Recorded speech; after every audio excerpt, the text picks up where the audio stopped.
times when you get up early and you work hard, those times when you stay up late and you work hard, those times when you don't feel like working, you're too tired, you don't want to push yourself, but you do it anyway. That is actually the dream. Salut à tous, on se retrouve pour la dernière preview de cette saison avec les champions en titre et pour m'accompagner aujourd'hui, un invité de marque qui n'est autre que le GM de la franchise. Alors, comment va The Big Fudge?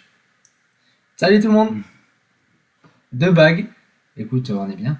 On est bien, on a fait une belle saison l'année dernière, une belle off-saison, on s'est bien reposé, on s'est bien entraîné et puis on est reparti pour un tour. C'est reparti, ouais. Déjà une bonne saison qui commence déjà comme l'année dernière. On va voir un peu un petit vite fait coup dans le rétro. Tu vas nous expliquer comment ça s'est passé pour toi l'année dernière, comment tu l'as vécu. Mhm. Ensuite, on va parler de ta draft. Tu vas nous expliquer pourquoi tu as pris ces joueurs et pourquoi à cette position-là. Et puis enfin, peut-être toi, ton inquiétude ou ton point le plus important pour ta franchise. Moi, je donnerai aussi mon avis. Et enfin, quelles sont tes ambitions pour cette saison? Donc voilà, sans Allez. plus attendre, on y va. On est parti déjà pour le récap, ou en tout cas pour le récapitulatif de ta saison dernière. Jingle.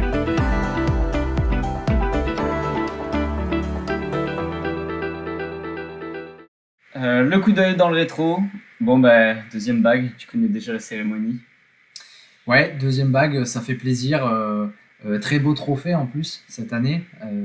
Donc je remercie l'organisateur, le commissionneur de la ligue. Je remercie les différents GM d'avoir été présents à la cérémonie et puis merci aux Inbred. Ouais, l'hôte du week-end. Du week-end des Awards. Ouais. Donc un GM qui sait recevoir et ça fait plaisir en Airball Family. Donc voilà, après une saison difficile, il a fallu se remettre un peu en route. 2, ouais. Donc on avait beaucoup de revanches côté à Minnesota. Et finalement, on a beaucoup travaillé avant la draft.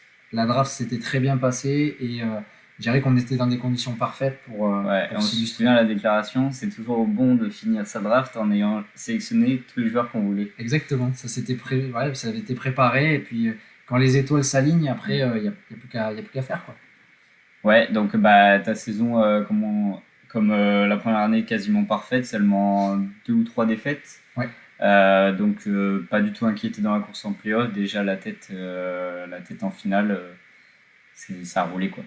Ouais, ça s'est déroulé sans trop de problèmes, on n'a pas eu trop de blessures, on a été relativement épargnés et puis après on a pu se concentrer sur les playoffs.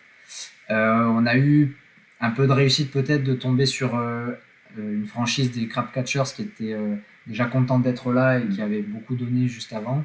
Et on a pu donc réaliser cette finale de conf assez tranquillement, sans offense. Et on s'est préparé pour la finale pendant que nos futurs adversaires bataillaient jusqu'au 7e match. Donc on a eu des bonnes conditions qui ont été favorables, il faut pas le cacher. Mais bon, on a charbonné, tous les joueurs ont été impressionnants. Donc, voilà. Shout out à Westbrook, MVP des finales. Exactement. Il sait tout le bien que je pense de lui, malgré ses nombreuses bricasses. Ouais. Et son début de saison compliqué, mais en tout cas, ça finit bien. Voilà, une belle saison dernière, maintenant tournée vers le futur. Maintenant, je te propose qu'on fasse le récap de la draft. Allez, c'est parti. Jingle.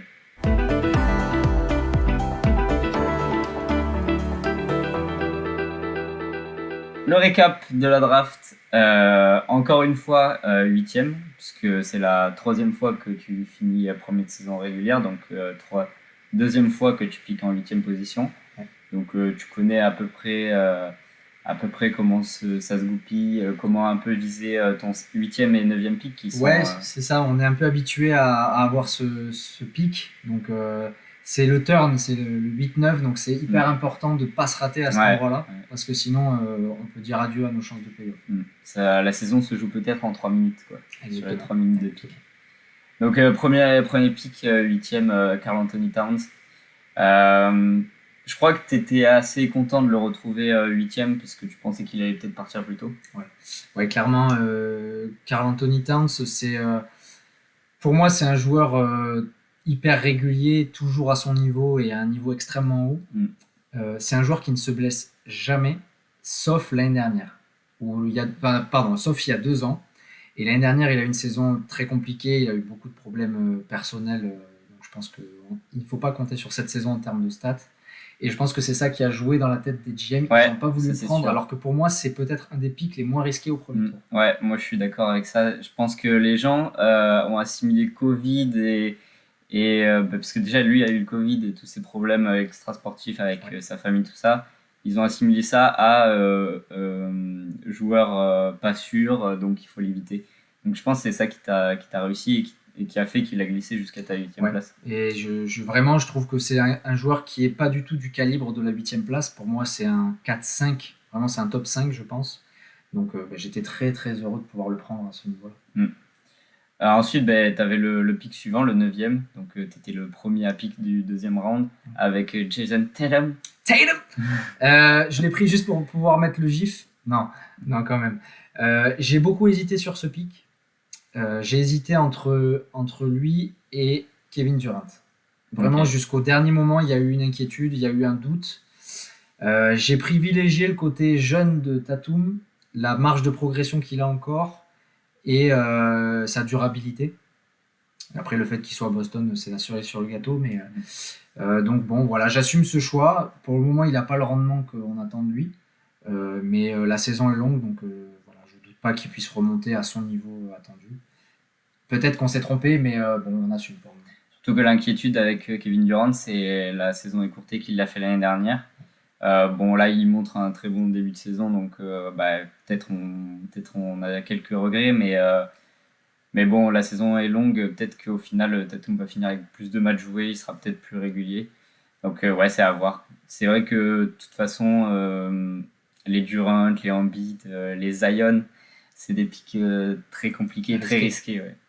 On a fait le choix vraiment de la durabilité et on va dire du risque calculé. Quoi, okay. Ouais. Ensuite, en 3e position, pareil, là par contre tu t'es engagé sur un pic risqué, c'est donc 24e position, 3e tour, Anthony Davis. Ça y est, la rupture est complètement faite avec les Lions. Il a décidé de changer de franchise et donc c'est toi qui le récupères. Ouais, alors Anthony Davis, ouais, alors disons que j'ai récupéré les deux joueurs fétiches des dernières franchises de la saison dernière. Donc des joueurs pour moi qui avaient besoin de se racheter. Et Anthony Davis, certes, très injury prone, mais en 24e, si tu veux, je me suis dit que le risque était largement, le niveau récompense-risque là, il était en ma faveur.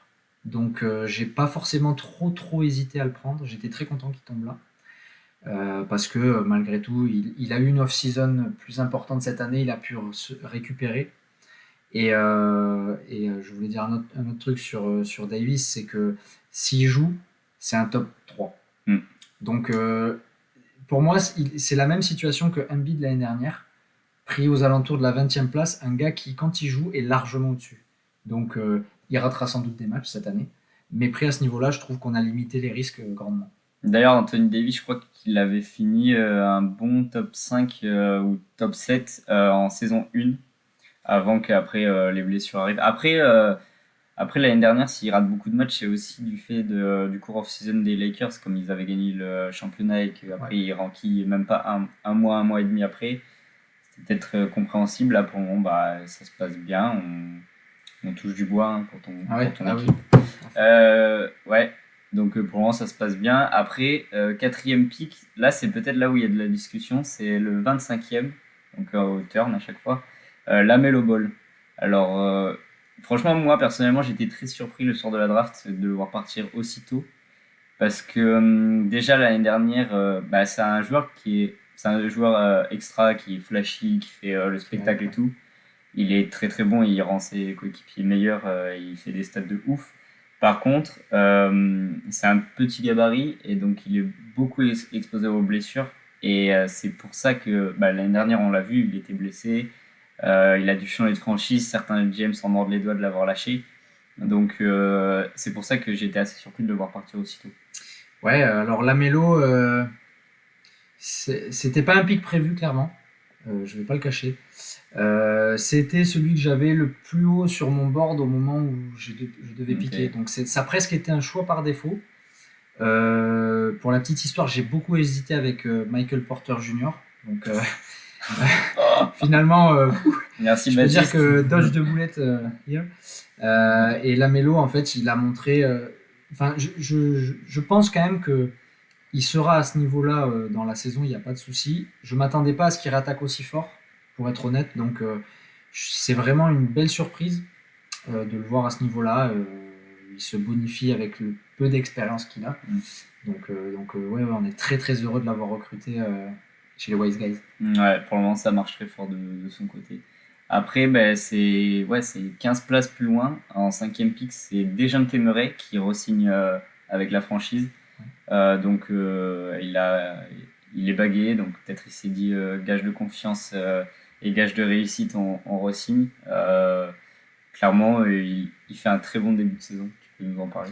Ouais, alors en fait, disons qu'à ce moment-là, je sais pas pourquoi j'étais un peu en panique sur les pivots. Pourtant, je venais de prendre Lamelo, mais je sais pas, je pensais prendre Lillard au premier tour et en fait, ça a un peu chamboulé tout le déroulé de la draft. Je me suis dit, il faut que je prenne un pivot, je veux être certain de ne pas être en galère. Et finalement, Dejounte me paraissait être une valeur sûre. L'année dernière, je l'avais pris beaucoup plus bas, donc ça me faisait un peu chier de le prendre aussi haut. Mais bon, c'est un peu le main guy maintenant à San Antonio, donc c'est un mec régulier qui se base pas que sur du scoring, donc il y a toujours l'assurance d'avoir certains points. Donc oui, après on le connaît, il est régulier, et puis voilà. Mais il frôle souvent les triple-doubles. Ouais, voilà. Mais je regrette pas. Après, je pense que je l'ai pris à presque son top de top, quoi, mais on évite les mauvaises surprises. Après, ça t'a enchaîné aussi sur un autre meneur, donc ça grouille de meneurs chez Wise Guys, c'est Malcolm Brogdon. Un mec qui commence toujours sa saison hyper fort et après qui stagne un peu. Bon, pour le moment, il a quelques alertes, ça va, il est revenu. Qu'est-ce que t'en dis sur Brogdon, là on commence à arriver sur des choix assez discutables, enfin même si ceux d'avant le sont tout autant peut-être, mais je les assume plus. Brogdon, c'est pareil, une petite panique de savoir qui prendre, des pivots, bon les pivots il y en avait, mais des meneurs. Je sais pas, je sentais pas le côté meneur, donc j'ai voulu me blinder à un moment donné. Et Brogdon, très injury prone, donc c'est un pic très risqué, je trouve. Je l'ai pris plus haut que ce que je pensais. Maintenant, quand il joue, il est au rendez-vous. Et il a un coach qui le fait pas mal jouer. Donc, lui, si vous le voulez, on peut le trader, il n'y a pas de problème, j'assume. Mais bon, quand il joue, il sera au rendez-vous. Ouais, Brogdon, je l'avais l'année dernière chez les Poyos. Il m'a fait un très bon début de saison. Avec lui, j'ai hésité avec Chris Paul au même moment. Ils se sont été pris à peu près à la même place. Il y en a un qui a fait un très bon début de saison, l'autre a fait une meilleure fin de saison où il a été plus régulier. Donc on espère pour toi qu'il sera plus régulier cette saison. Ouais, et qu'il évite les blessures. Ouais. Si. En 56e position, 7e tour, c'est Richaun Holmes. Alors je pense que après la draft, t'étais peut-être un peu déçu de lui. Finalement, je crois que ça va. Ouais, alors c'est vrai que je l'ai pris un peu par défaut aussi parce que l'année dernière, il finit aux alentours de la 35e, 40e position. Donc ça veut dire que c'est quelqu'un sur qui on peut compter. Malgré tout, j'ai toujours je sais pas, j'avais un petit peu d'appréhension quand même sur ce joueur parce que finalement, il est pas très flashy. On sait pas si. Ouais, je sais pas. Enfin, il joue beaucoup. Maintenant, est-ce qu'il vaut vraiment autant de temps de jeu? Est-ce qu'il vaut une 56e place? Je ne sais pas. Pour le moment, il a montré que oui. Moi, je pense que dans mon big board, je l'avais sûrement à cet endroit-là. Les ex-catchers te diront que c'est un bon pick, parce qu'il avait l'année dernière. Je crois qu'il était plutôt satisfait de ce joueur. Donc, c'est un pick fiable, je pense. Après, c'est vrai que si tu veux, je l'avais assez haut aussi. Je me suis dit quand même, il ne faut pas que je le laisse passer. Ça me ferait chier qu'il réexplose dans une autre franchise. Mais j'aurais préféré peut-être prendre un Valanciunas par exemple à ce niveau-là, même s'il était déjà parti. Il était C'était déjà plus lui que je visais, quoi. Ok, ensuite, un forward, un mec qui revient d'une saison blessée et qui a fait quelques matchs la saison passée, c'est Jaren Jackson Jr., JJJ, au 8e tour. Donc, ouais, lui, on a pas mal d'interrogations sur le joueur, puisqu'on a eu très peu d'échantillons de sa part. En tout cas, avec Adams, c'est ça le point d'interrogation, c'est qui va le plus jouer. Moi, personnellement, je savais que Jackson Jr. allait avoir beaucoup plus d'importance au fil de la saison. Sur le début de saison, on voit que c'est à peu près comme ça que le chemin que ça va se passer, puisque Adams n'était pas mauvais en début de saison. Là, ça laisse plus place à Jackson Jr., surtout qu'il finit les matchs, donc ça c'est plus important. Donc je pense que peut-être tu avais des doutes au début, peut-être c'est un peu mieux maintenant au bout de 3 semaines. En fait, c'est un joueur que j'avais un peu target aussi. Déjà, ça fait 1 ou 2 ans que j'attends qu'il break out, et l'année dernière, j'attendais beaucoup qu'il revienne. Il a finalement pas beaucoup joué. C'est vrai que tu l'avais dans ton infirmerie et Oui. pendant longtemps. Et finalement, j'avais dû me résigner à le lâcher. Ouais. Mais j'attends beaucoup de ce joueur. Pour moi, c'est un joueur assez exceptionnel. Maintenant, 57e, c'est un peu tôt. J'avoue que je me suis dit qu'il allait partir. J'ai pris peut-être un tour plus tôt que ce que j'avais espéré. Il faut dire que maintenant, les GM préparent beaucoup mieux leur draft. Donc, c'est difficile d'avoir des pépites qui sont méconnues de tout le monde. Ouais. Et, mais bon, ce joueur, il a un gros problème pour le moment. C'est que, on va dire qu'il a la défense de Kylian en basket. Donc, il fait beaucoup de fautes. Et j'ai du mal à lui faire comprendre qu'il faut qu'il reste sur le terrain plus que 2 quarts temps. Ouais. Donc, il va progresser. Mais je suis pas sûr qu'il soit dans le top 60 à la fin de l'année, pour être honnête. Ok, bon, on verra ça. Ensuite, 72e, je dirais que ça fait un jump entre la 57e et la 72e. C'est un mec qui était déjà dans ton équipe et qui a une bague, c'est Gordon Hayward, 9e tour. Je pense que les gens l'ont un peu laissé passer, peut-être parce qu'on sait que c'est un mec fragile qui rate des matchs. Toi, par rapport à l'année dernière, comment tu as trouvé sa saison déjà l'année dernière et pourquoi tu l'as repris? Alors, l'année dernière, je l'avais pris très tard. Et il avait fini aux alentours de la 75e position en étant blessé à la fin de l'année. Donc, je connais le joueur. C'est un joueur que j'aime beaucoup, même si c'est vrai qu'il a tendance à se blesser. Donc, en fait, je l'avais coché parce qu'il était très bas dans le classement ESPN. Par contre, c'est vrai que on sait qu'il ne jouera pas tous les matchs. Pour le moment, il joue bien. Et voilà, on va voir. Alors, pour la petite histoire, j'étais en galère de SF, moi. J'avais simplement à ce moment-là Tatum qui pouvait jouer SF. Donc, je me suis dit, il faut que j'aille le chercher malgré tout, j'ai pas trop le choix. Donc, il y a eu un petit peu de... La pénurie des SF, voilà. La faute aux Inbreds. Donc, chacun avait son poste. Moi, c'était les meneurs. Baptiste avait les SF. Donc, bon. Voilà. Mais il a fini à ce niveau-là l'année dernière en étant un peu blessé. Donc, je pense pas prendre trop de risques en le prenant en 72e position. Ça peut être que du bonus, quoi. Ok.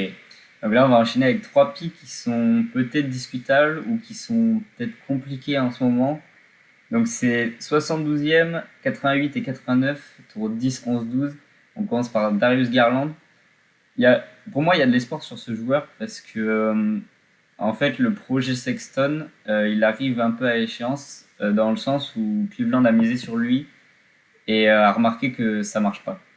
Du coup, en plus de sa blessure là, Garland, je pense, va avoir beaucoup plus d'importance puisque c'est un meilleur passeur. C'est peut-être un moins bon scoreur, mais c'est un meilleur passeur, donc il peut déjà avoir, il a une meilleure cohésion dans l'équipe, je trouve. Et donc pour le moment, ça commence pas très bien la saison. Il a des stats un peu en dedans. La blessure de Sexton, ça va peut-être aider. Donc moi, je l'aurais pris peut-être par là si j'avais dû le pick. Donc ça va, ça valait le coup. Je suis d'accord avec ton analyse. Pour moi, il a plus d'intelligence de jeu que Sexton. Et ça faisait déjà depuis l'année dernière, on avait vu un peu un changement de responsabilité. Les Cavaliers étaient passés de plutôt orienter Sexton, enfin on va dire des phases orientées Sexton plutôt à des phases orientées Garland. Et en plus maintenant, vu que Sexton est blessé, je pense que Garland aura largement de quoi s'exprimer. Donc moi, je trouve pas ce pic débattable. Parce que pour moi, il sera largement mieux classé que 73e. Ok. Il a commencé tranquillement, il Mhm. était un peu blessé, c'est vrai. Mais vraiment, je pense qu'il peut break out. Donc, en tout cas, côté Wise Guys, on est très confiant envers ce joueur. Ok. Peut-être plus que sur les autres picks. Ouais, parce que celui qui vient, c'est KPJ, Kevin Porter Jr. à Houston, 88e. D'ailleurs, je suis étonné qu'il soit encore dans ton roster. Alors, pourquoi? Donc, déjà, tu es plus indulgent que Baptiste, qui l'aurait sûrement viré Oui. à cette période-là. Pourquoi il est encore dans ton roster? Pourquoi est-ce qu'il est encore Après, dans le roster? Voilà. 11e position, c'est pas Ça, de gros risque. Oui, bien sûr. Voilà, on était en fin de draft. C'est un joueur qui détonne, qui est explosif, qui peut faire beaucoup de choses. C'est peut-être, je crois, un des plus jeunes joueurs à avoir mis 50 pions dans un match. Contre Milwaukee en plus. Ouais, voilà. Les défenses passoires. Et puis surtout, sans John Wall, bon, je pensais qu'il il aurait. Enfin, il a les occasions de s'exprimer. Pour le moment, c'est très brut de pomme. Il a clairement pas l'adresse qu'on attend côté Wise Guys. Mais non, je continue à réitérer ma confiance en ce joueur. Il va apprendre que ça sert pas de tirer dans tous les sens. Anyway, I started shooting. Okay. Donc pour le moment, il n'est pas du tout à la hauteur de ce qu'on attend de lui. Mais je préfère être patient. C'est vrai, tu as raison, certains GM ont tendance à switcher très rapidement, mais c'est peut-être les nouvelles générations voilà, qui sont plus dans l'instantané. Nous, on est des vieux de la vieille et on sait que les saisons sont longues et que les joueurs peuvent faire mieux. Donc c'était un pic risqué, on va pas se le cacher. Ouais. À voir. Et par contre, c'est le seul joueur à rivaliser avec Westbrook au nombre de pertes de balles. De là à ce que ce soit le futur Westbrook, on sait pas. On sait pas. En 89e, Reggie Barrett, je crois un joueur qui n'est plus dans ton roster. Oui. Là, par contre, on a dû se résoudre à nous séparer de ce joueur. Clairement, je pensais vraiment qu'il passerait un cap, mais à part shooter, il ne sait rien faire d'autre. Donc, clairement, il défend bien, par contre. Il défend bien, mais ça ne fait pas de la stat. Voilà, ça ne fait pas de la stat, donc c'est pas ce qu'on attend du côté de New Jersey, donc next. Ok. Et dernier pick, un pick qui est... Ça, c'est pas le pick poubelle qu'on attend à la 13e place, c'est Mo Bamba, qui est une très belle réussite. On ne savait pas entre qui allait être le plus important, entre Carter Jr. et Mo Bamba. Je crois que pour l'instant, c'est Mo Bamba qui fait un beau début de saison et un bel avenir, je pense. Donc c'est peut-être... si on regarde avec Evan Mobley, si on regarde dans les 13e picks, avec Evan Mobley, c'est sûrement c'est clairement un des meilleurs picks de 13e pick en tout cas. Et je pense que c'est largement mieux qu'un 13e pick. Je pense que ça pouvait être pris à la place d'un KPJ, par exemple. Donc, en tout cas, celui-là, il fait du bien à l'équipe, je pense. Le dernier pick qui rassure. Peut-être un dernier pick qui rassure. Ouais, clairement. En fait, j'avais beaucoup de choix, enfin, de targets potentiels au dernier tour. On s'était beaucoup renseigné avec mes scouts, mes recruteurs. Et c'est vrai qu'on avait entendu que Mo Bamba aurait sa chance avec Wendell Carter Jr. Et du coup, forcément, Mo Bamba, quand il joue, il est efficace. Pour tout te dire, tu viens de parler d'Evan Mobley, c'est lui que je visais. Ah oui, c'est vrai, ouais. Donc bravo à Bachir d'avoir su saisir l'opportunité parce que c'était vraiment de la pépite de Laurent Barre. Mais non, je suis très satisfait de Mo Bamba en dernier pick. Je regrette pas du tout. C'était un petit pari à tenter et qui pour le moment s'avère payant. Ouais. Bon, par rapport à l'année dernière, comment tu sens ta draft à la fin? Alors, par rapport à l'année dernière, je suis un peu moins satisfait de ma draft. Non pas que je trouve que les joueurs soient pas talentueux ou intéressants, mais j'ai dû m'adapter finalement et il y a beaucoup de choix que je visais qui me sont passés sous le nez un peu au dernier moment. Mais ça, c'est parce que les GM deviennent de plus en plus perspicaces et le niveau de la ligue s'élève au fur et à mesure, donc c'est pour le mieux. Mais effectivement, ça a été un petit peu plus dur sur cette draft-là. Il y a eu des moments de doute, un petit peu, clairement. Donc la draft est intéressante, je pense qu'on peut être compétitif et après, advienne que pourra. Ok, eh ben, on verra bien. Maintenant, on va passer tout de suite au point clé de ta franchise, laquelle peut-être ton axe de progression ou peut-être les, les, les joueurs ou peut-être la stratégie sur laquelle tu comptes te tourner. Donc c'est parti, ce sera tout ça dans la question de la mort. Jingle.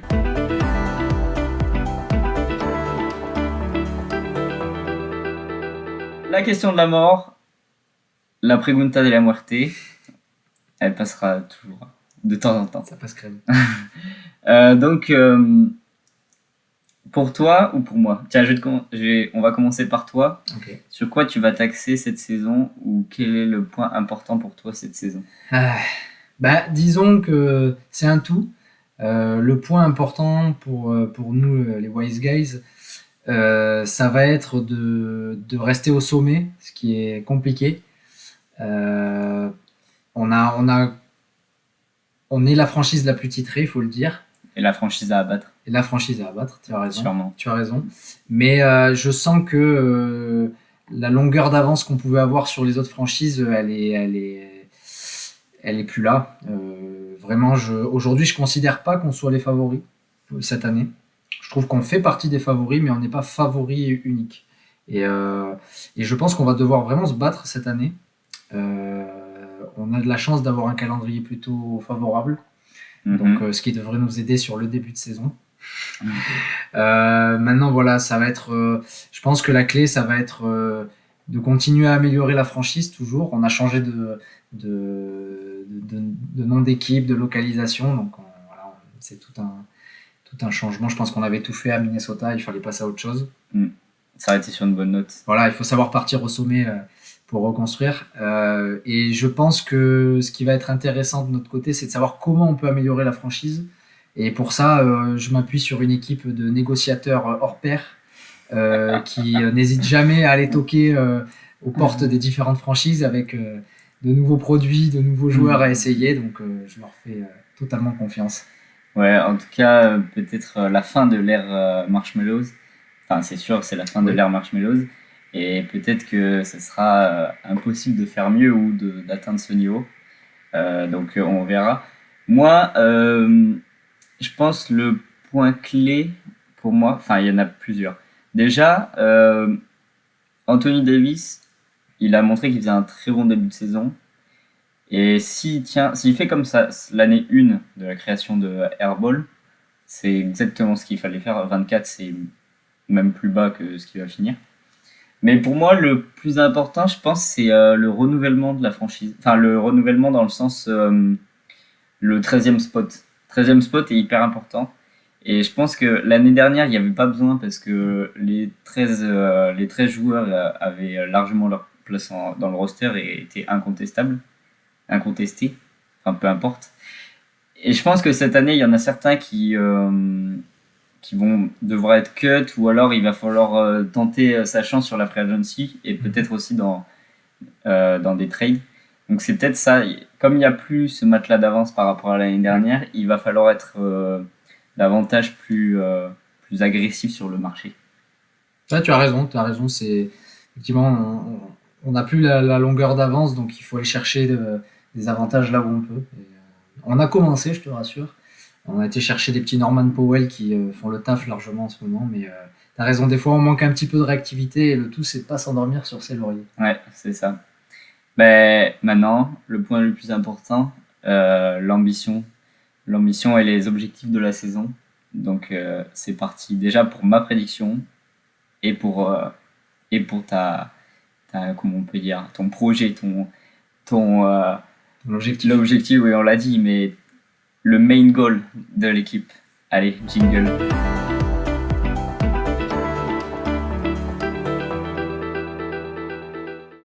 La prédiction et l'objectif. Alors, si on met le classement, si on met les franchises, la conférence, pardon.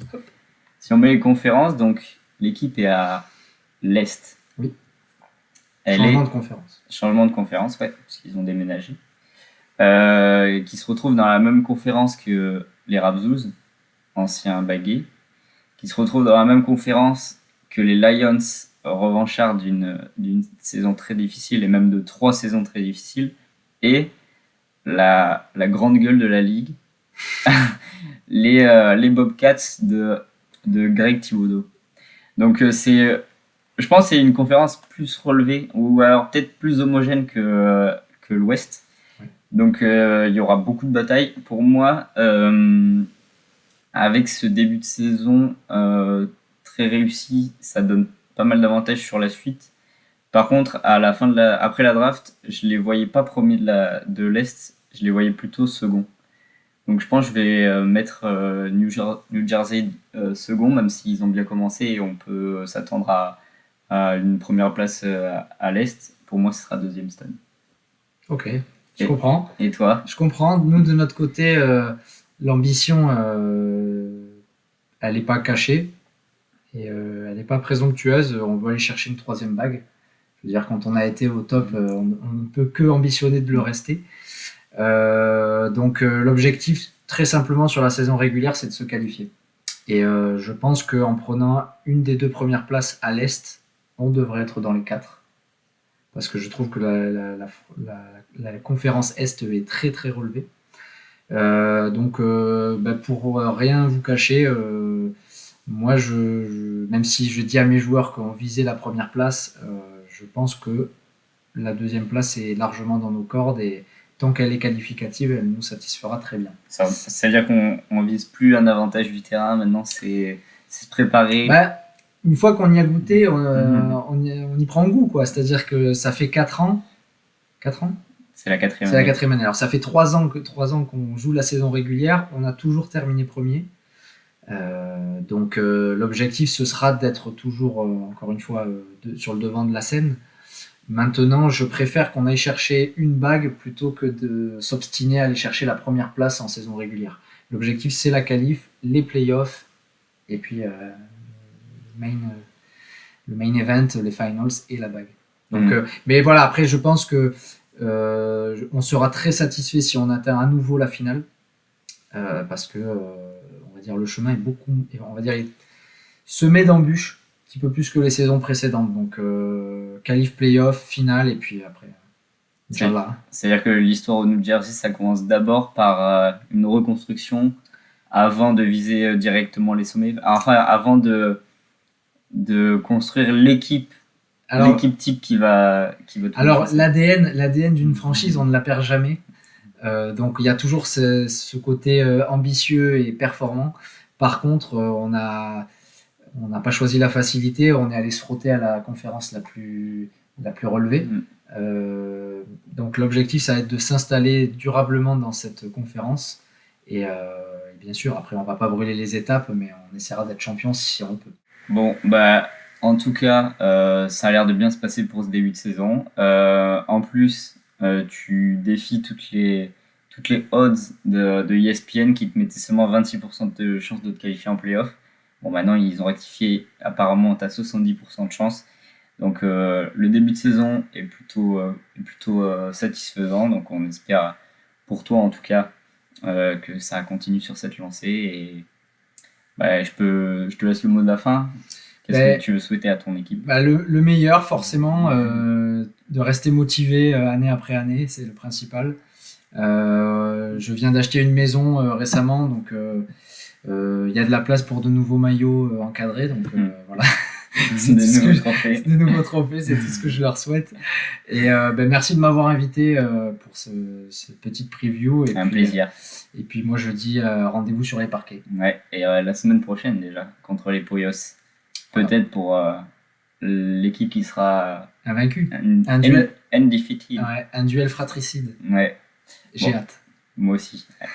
Allez, sur ce, on vous laisse. Merci d'avoir regardé toutes ces previews. On arrive à la 8e et à la dernière, enfin, au bout de 4 semaines presque de saison régulière.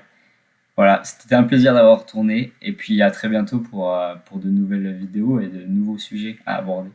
Allez, ciao. Ciao.